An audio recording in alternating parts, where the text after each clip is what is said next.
It was only a matter of time before Ron DeSantis' rising star ran into the unmovable object of Donald Trump's will to continue to dominate the GOP. A spate of recent news stories has focused on the proto-feud between the past president with future ambitions and the protege who wrote his endorsement to victory in a Florida GOP gubernatorial primary and has big ambitions of his own. The scale of the clash shouldn't be exaggerated. So far it mostly consists of muttering from Mar-a-Lago and speculation that both men could end up throwing their hats in the 2024 ring. Obviously, it's also insanely early. No one can be sure that either Trump or DeSantis will run for president 2 years from now. If Trump decides to make the plunge, it's far from clear that DeSantis will. If DeSantis runs in a field with or without Trump, no one can be sure he won't flame out like past contenders who were highly touted early on. By the time the New Hampshire primary rolls around, it could be a battle between, say, J.D. Vance and Larry Hogan, given how wrong early prognostications have been in the past. But the Trump-DeSantis storyline is inherently alluring, considering the chances of a collision between two men who have been allies and the possibility of the subordinate in the relationship, DeSantis, eclipsing the figure who helped to elevate him into what he is today. Whether that ever happens is unknowable, yet the spat is revealing nonetheless. Some version of what DeSantis represents has the greatest odds of coaxing the party away from Trump and forging a new political synthesis that bears the unmistakable stamp of Trump while jettisoning his flaws. There's simply never going to be a GOP revelation in which the rank and file suddenly decides it was a mistake to ever accommodate Donald Trump, and now we want to be the party of Adam Kinzinger. There will be no bourbon restoration.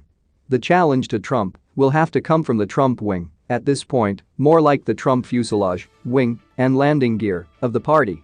After Trump's presidency, the party is more populist, focused on the culture war, resistant to media narratives and skeptical of business, and it would remain so if Trump retired tomorrow and promised never to utter another word about politics.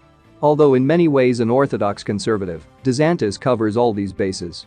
Importantly, he's a lightning rod for criticism from the left, now a major plus for Republican voters, and gives as good as he gets in clashes with the media.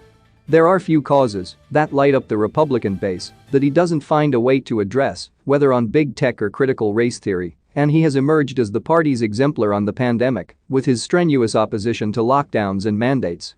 This gives him credibility with Trump voters and the foundation to compete with Trump, not as a critic or scold, but as someone who can do it better and, in a few instances, perhaps go further. In fact, it is likely that the most successful line of attack against a potential candidate Trump will prove, one way or the other, to come from the right. This critique of Trump wouldn't be that he tweeted foolish things or violated norms or disgraced himself after the 2020 election. It would be, for example, that he elevated Anthony Fauci, director of the National Institute of Allergy and Infectious Diseases, early in the pandemic and listened to his advice for too long. Intentionally or not, DeSantis alluded to this critique when he said in a recent interview that he would have spoken out against Trump's stay-at-home guidelines in the spring of 2020. The case against Trump would be that, despite all his talk of building the border wall, he didn't get it done and left a desperately flawed immigration system intact, even though he had 2 years of a Republican Congress. That he rattled China's cage but didn't make fundamental changes to the US trading relationship and said things that were much too complimentary of President Xi Jinping. That, finally, he lost to Joe Biden, a desperately flawed candidate who only made it into the White House because Trump made himself so unpopular. This path would take its cues from the direction Trump has pointed in ideologically, but promised to be more consistent and effectual.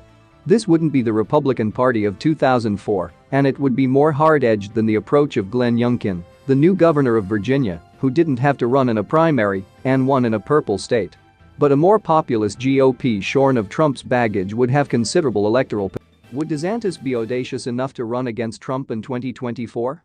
The case against waiting until 2028 is that it's extremely unlikely, even assuming DeSantis wins re-election this year and continues to go from strength to strength, that he'll make it through 2 terms as governor with his current stature in the party intact.